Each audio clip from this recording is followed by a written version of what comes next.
নমস্কার বন্ধুরা, welcome to এসটিউনিক sports. বন্ধুরা, এই ভিডিওতে আমরা কথা বলবো বেশ কিছু ফুটবল আপডেট নিয়ে। কিছু সুখবর রয়েছে, ইস্ট বেঙ্গলকে নিয়ে আলোচনা রয়েছে, বেশ কিছু ট্রান্সফার নিউজ নিয়ে কথা বলার রয়েছে, বিদেশি প্লেয়ার, স্বদেশি প্লেয়ার, তো অনেক আপডেট রয়েছে এই ভিডিওটাতে। তাই ভিডিও শুরু করার আগে একটাই রিকোয়েস্ট, চ্যানেলে যারা প্রথমবারের জন্য এসেছো মনে করে চ্যানেলটাকে সাবস্ক্রাইব করে নিও, তাহলে প্রিয় দলের খেলার সমস্ত আপডেট তোমরা এখানে পেয়ে যাবে। তো চলো আর দেরি না করে ভিডিও শুরু করা যাক। তো তোমরা হয়তো অনেকেই ভুলে গেছো এই সময় কিন্তু উইন্টার ট্রান্সফার উইন্ডো চলছে। আমরা ট্রান্সফার উইন্ডোর সময় কত অ্যাক্টিভ থাকি, এই ক্লাবের খবর ওই ক্লাবের খবর। আর এখন ফুটবলটা এমনই হয়ে গেছে, শুধু বেরিয়ে যাওয়ার খবর, সবই আউটগোয়িং, ইনকামিং কল নেই এখন, এরকম একটা অবস্থা হয়ে গেছে। তো ওভারঅল পরিস্থিতি খুব খারাপ দিকে যাচ্ছে। তার মাঝখানে একটা জিনিস কিন্তু দুর্দান্ত হয়েছে। এতদিন আমরা দেখছিলাম প্লেয়াররা প্লেয়ারদের মতন কথাবার্তা, পোস্ট ইত্যাদি ইত্যাদি করছিল, কিন্তু এবার বেশ কিছু ক্লাব তাদের প্লেয়ারদের নিয়ে কিন্তু একটা ভিডিও কনফারেন্স সেখানে করা হয়েছে। সেখানে আমরা দেখতে পাচ্ছি প্রীতম কোটাল, গুরপ্রীত সিং সান্ধু, সুনীল ছেত্রী, বিদেশি প্লেয়াররাও সেখানে কিছু কিছু রয়েছে। তারা চাইছে যে আইএসএল হোক, এটা হচ্ছে সব থেকে ভালো সিদ্ধান্ত। তো সেখানে হুগো বুমাসও ছিল, আমরা দেখলাম বিদেশি প্লেয়ারদের মধ্যে। তো এই যে বিদেশি প্লেয়াররা কি জানালো সেটা যদি তোমাদের সঙ্গে একটু শেয়ার করি। বিদেশি প্লেয়ারদের বক্তব্য হচ্ছে, এখন জানুয়ারি মাস, এই সময় ইন্ডিয়ান সুপার লিগে আমাদের খেলা উচিত, আর আমরা তার বদলে ভয়ে রয়েছি। একসঙ্গে হতাশগ্রস্ত হয়ে পড়ছি, এমন পরিস্থিতি যা হচ্ছে খুবই সেটা খারাপ। এটা আমাদের দিক থেকে আমাদের শেষ প্রচেষ্টা। আমাদের ফিফার হস্তক্ষেপ করতে হবে, তা না হলে ভারতীয় ফুটবলকে আমরা বাঁচাতে পারবো না। আমরা এখানেই থেমে থাকবো না। আশা করছি আমাদের এই বার্তা কিন্তু পৌঁছে যাবে অনেক অনেক দূর পর্যন্ত। হ্যাঁ, এটা অবশ্যই কোনো রাজনৈতিক আবেদন নয়, এটা আমাদের জন্য একান্ত প্রয়োজনীয়। আমরা এই মুহূর্তে অর্থনৈতিক সংকট সহ একাধিক সমস্যার সম্মুখীন হচ্ছি। আমরা স্বচ্ছতার সঙ্গে শুধু ফুটবল খেলতে চাই। দয়া করে আমাদের সাহায্য করুন, আমাদের খেলার সুযোগ করে দিন। এটা কিন্তু প্লেয়াররা জানাচ্ছে। সেখানে আমি কোনো ক্লাব নির্বিশেষে বলছি না, আমি প্লেয়াররা বলছি। কিন্তু দেখে খারাপ লাগলো, এই ভিডিও কনফারেন্সে কিন্তু আমাদের বাংলার 3 প্রধানের একজন প্লেয়ারকেও দেখতে পেলাম না, যে একজন প্লেয়ারও এই জায়গাতে রয়েছে। হ্যাঁ, বাঙালি প্লেয়ার হিসাবে প্রীতম কোটাল রয়েছে।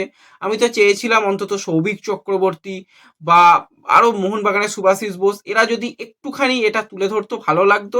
কিন্তু যাই হোক, এই ভিডিওটা প্রচুর প্রচুর শেয়ার হয়েছে। সকলে পারলে নিজস্ব সোশ্যাল মিডিয়াতে সেগুলো স্ট্যাটাস দাও, শেয়ার করো, যত পারবে শেয়ার করো। কারণ আমাদের এই যে খারাপ পরিস্থিতি সেটা তো আমরা দেখতে পাচ্ছি। এটা শুধু আমাদের নয়, ফিফা পর্যন্ত যাওয়া উচিত। এবার এআইএফএফ তারা কি করবে তো জানি না। তো প্লেয়াররা মানে কিরকম অবস্থায় আছে বোঝার চেষ্টা করো। প্লেয়াররা খেললে তো তবে টাকা পাবে, যতই কন্ট্রাক্টেড প্লেয়ার হোক। বেশ কিছু দল তো তাদের ফুটবল অপারেশন বন্ধই রেখেছে। তো সেক্ষেত্রে প্লেয়াররা কি পাবে? তো প্লেয়াররা কন্ট্রাক্ট টার্মিনেটও করতে পারছে না, এক একটা প্লেয়ার এমন অবস্থায় রয়েছে। তো ওভারঅল খারাপ পরিস্থিতি। তো এর মাঝখানে কিছুটা আশার আলো তৈরি হয়েছে। হ্যাঁ, বারবারই বলছিলাম কিছুটা আশার আলো তৈরি হয়েছে, লিগ হবে। এটা হচ্ছে আসল কথা। এই যে প্লেয়াররা সবাই মিলে ভিডিও কনফারেন্স করলো, এটা প্রচন্ড ভাইরাল হচ্ছে। তো এরপরই কিন্তু কিছুটা হলেও এআইএফএফ এর টনক নড়েছে। কারণ এআইএফএফ কিন্তু আজকে জরুরি একটা মিটিং তারা একদম তড়িঘড়িক আলোচনা শুরু করে, এবং সেই মিটিং শেষে কিছুটা হলেও স্বস্তির খবর রয়েছে। ক্লাব জোটেরা 5টা দাবি বলেছিল, তোমাদের শেয়ার করেছিলাম।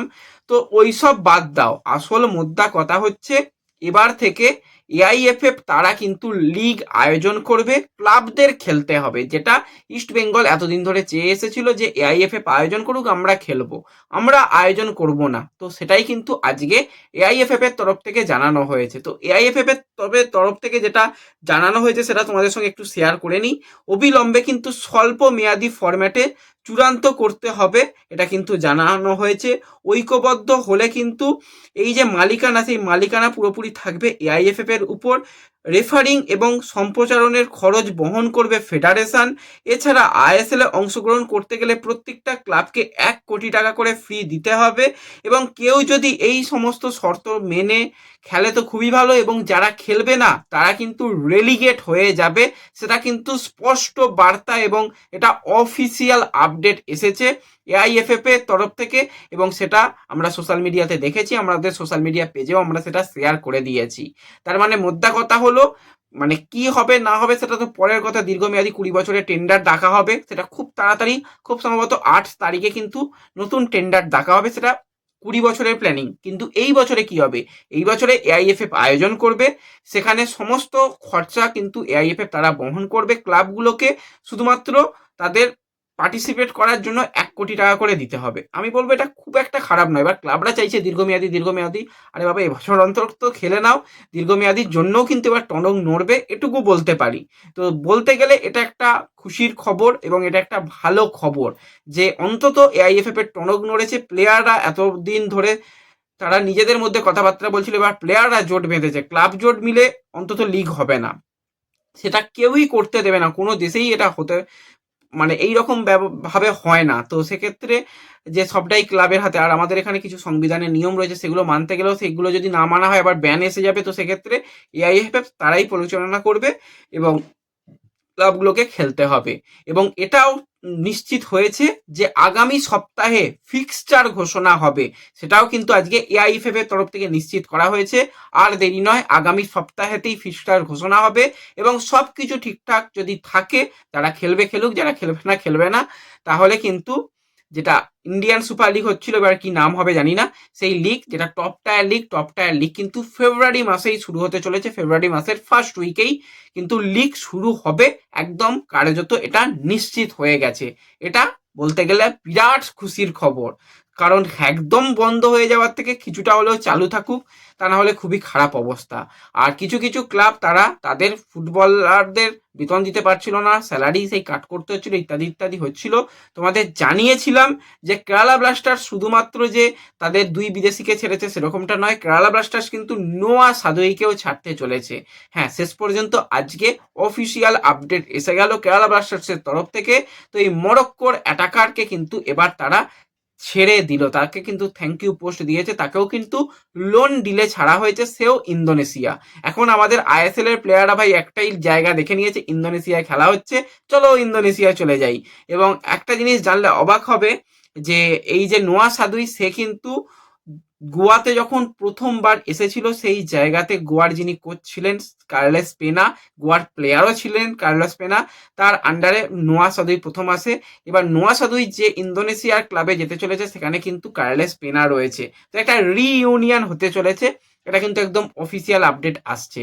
এবং তোমাদের কয়েকদিন আগে এটাও শেয়ার করেছিলাম, মুম্বাই সিটি এফসি তাদের বিদেশি প্লেয়ারদের স্যালারি কিছুটা হলেও কাট করছে, এবং সেই জায়গা থেকেই যেরকমটা শোনা যাচ্ছে, তিরি, যাকে কেউ চেনে না বললে হবে না, সবাই চেনে, তিরিরও কিন্তু এবার বিদায় হতে পারে, সেও কিন্তু ইন্দোনেশিয়ার ক্লাবে যেতে চলেছে, এরকমটা খবর বেরিয়ে আসছে। যদিও এখনো পর্যন্ত অফিসিয়াল হয়নি, অফিসিয়াল হয়ে গেলে তোমাদের অবশ্যই শেয়ার করে দেব।